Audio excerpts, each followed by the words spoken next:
La zone de libre-échange soit entrée en vigueur le 30 mai, il reste encore la phase de la mise en œuvre à réaliser. À Addis Abeba, un forum régional de 2 jours a examiné les possibilités offertes par l'accord de libre-échange continental dans la Corne de l'Afrique avec l'accent mis sur l'industrie pharmaceutique.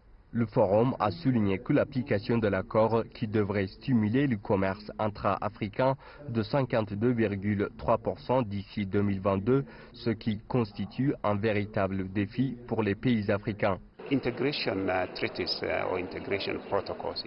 Les traités et les protocoles d'intégration sont nombreux en Afrique, mais on constate que la mise en œuvre est en crise. Bon nombre d'entre eux ont été approuvés ou signés, mais ils n'ont pas été mis en œuvre. L'un des défis est donc de surmonter cette crise de mise en œuvre afin que l'accord de libre-échange ne devienne pas un accord comme les autres accords qui ont été ratifiés mais non appliqués.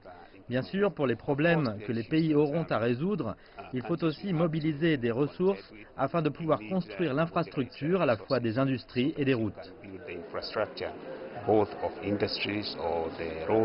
Selon l'estimation de la Commission, la zone de libre-échange africaine devrait stimuler le commerce intra-africain de 33% lorsque la libéralisation tarifaire aura pleinement été mise en œuvre. Une fois opérationnel, l'accord devrait aussi stimuler l'industrialisation et la transformation structurelle en Afrique. Toutefois, le dumping des marchandises et la contrefaçon des origines des marchandises constituent de plus un défi important. En matière de contrefaçon et de dumping, les règles d'origine sont censées au moins garantir que les marchandises qui arrivent d'un pays à l'autre respectent les exigences des règles d'origine. Et vous pouvez comprendre pourquoi cela est généralement un problème qui persiste.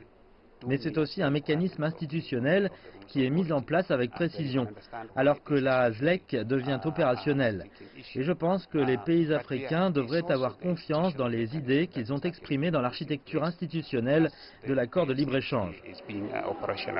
De nombreux pays tels que le Nigeria hésitent à signer l'accord, craignant des risques majeurs tels que la contrebande potentielle, des règles d'origine et des avantages inéquitables entre les pays signataires. Zinabra Lefom, Société français, Addis Abeba, Éthiopie.